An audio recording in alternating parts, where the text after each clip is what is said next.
ladies and gentlemen and everybody else, if you enjoy this video, please like, subscribe, leave a comment. Here we see the intrepid teacher making his way over the Great Wall of China in search of information on Emperor Qin and the Qin Dynasty. It's a dangerous act, but he seems to be willing in order to further the development of his students.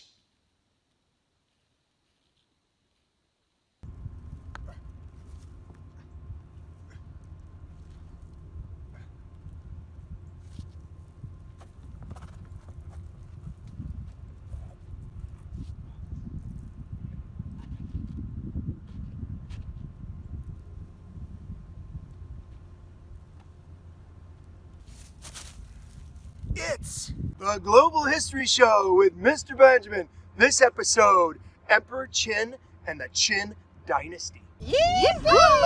So excited! It's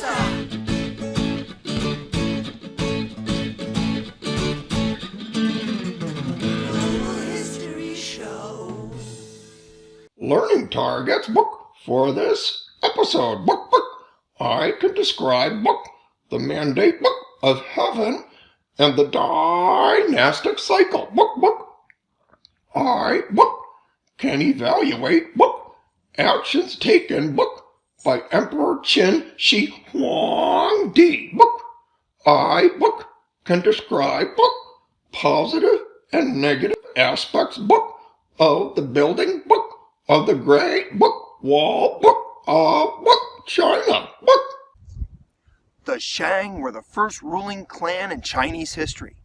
China had many diverse people.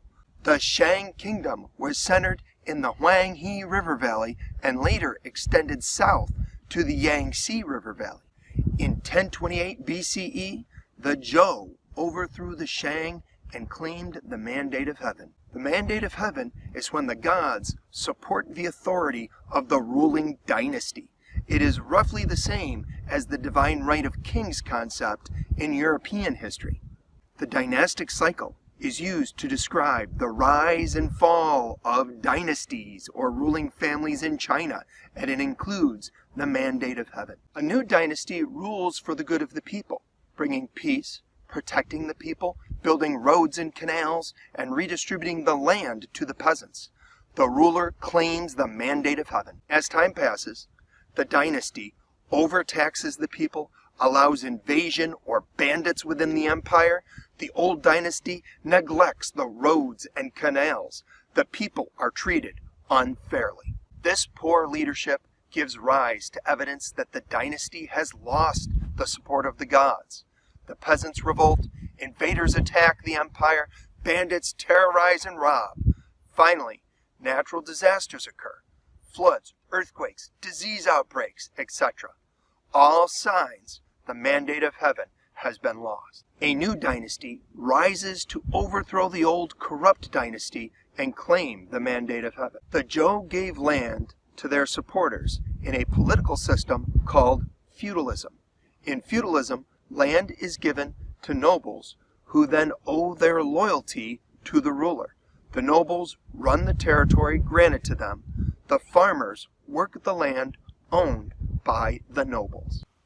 Why didn't the Shang Dynasty more vigorously resist the takeover of the Zhou Dynasty? Due to belief in Mandate of Heaven, they thought resistance is futile. The Zhou Dynasty broke up into several warring kingdoms.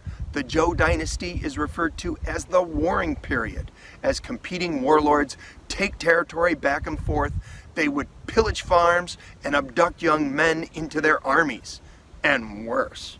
Out of this chaos rose the Qin, an interior district that had been maintained to raise horses for the Zhou, conquers the other warlords of China to seize control in 221 BCE. The victorious warlord proclaimed himself Qin Shi Huangdi, or Qin, the first emperor. Emperor Qin's mother had been a prostitute, and his father was unknown, probably a soldier. Qin Shi Huangdi united China under his rule, imposing peace upon the warring factions and centralized his power. He reorganized China, changing from feudal principalities to military districts, with appointed military officers to run each district, implementing the orders of the emperor. He standardized weights, measurements, cart sizes, roads, and coins. These standardizations increased trade and made taxation easier. Emperor Qin Shi Huangdi ordered several defensive walls in north of China connected to form the Great Wall of China. The Great Wall was over 13,000 miles long and was built as a barrier to keep the northern barbarians, including the Huns and the Mongols, out of China. Why didn't the Mongolian mallard cross the Great Wall of China? It didn't want to become an undocumented immigrant. Is it true that the Great Wall of China did not keep the barbarians out because every Mongol can jump higher than the Great Wall of China? True! The Great Wall of China can't jump! Thousands of peasants, criminals, Confucian scholars, and soldiers were forced to work and die building the wall. People working on the wall were beaten, poorly fed, underclothed in the northern mountainous region. Thousands of bodies were buried beside the Great Wall, earning it the title the longest cemetery in the world.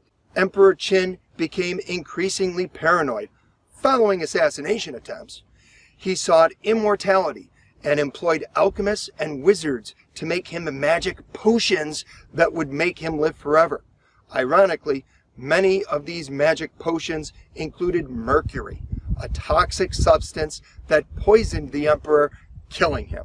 Emperor Qin had an elaborate burial complex. Included in his burial site were 8,000 life-size terracotta or baked earth sculptures of his soldiers, buried with him to serve him in the afterlife. Each terracotta soldier was individually sculpted in the likeness of an actual soldier from Qin's army. The soldiers, cavalry, and chariots have guarded Qin's tomb for over 2,000 years. Qin forced peasants living in the northern part of China to march across the empire in a massive forced migration, resettling them in the underpopulated south. He used forced labor to complete his many governmental work projects, like the Great Wall of China, building roads and bridges, and digging a canal to connect the Huanghe River in the north to the Yangtze River in the south. Qin Shi Huangdi followed a philosophy called legalism for principles of governance. Legalism said that people are naturally evil, selfish, and self-serving. To keep people from harming one another, society needed strict laws and harsh punishment. For people to agree with Qin's harsh rule, he needed to eliminate the prevailing philosophy, Confucianism. He had 460 Confucian scholars buried alive and had Confucian books burned to suppress the ideas they contained. No, dopey feller, I did not say bring these Confucian books over there and learn them. I said bring these Confucian books over there and burn them. No, dopey feller, not forced celebration of the peasants, forced relocation of the peasants. No, dopey feller, Emperor Qin didn't order you to marry the Confucian scholars. The people did not support Emperor Qin's rule, though they did fear him. The nobles did not support him because he took away their feudal land. After Emperor Qin Shi Huangdi's death, his son became the emperor. Peasant uprisings ended the Qin Dynasty. 3 peasant revolt leaders established the prosperous Han Dynasty, which succeeded the Qin Dynasty. Qin Shi Huangdi had united China and created the Chinese identity, uniting numerous ethnic groups who spoke different languages into a single people. Qin's empire would be called China, and then China. How's a wall supposed to keep barbarians out? Ah! Ow, my spleen! Right in the uvula! It's a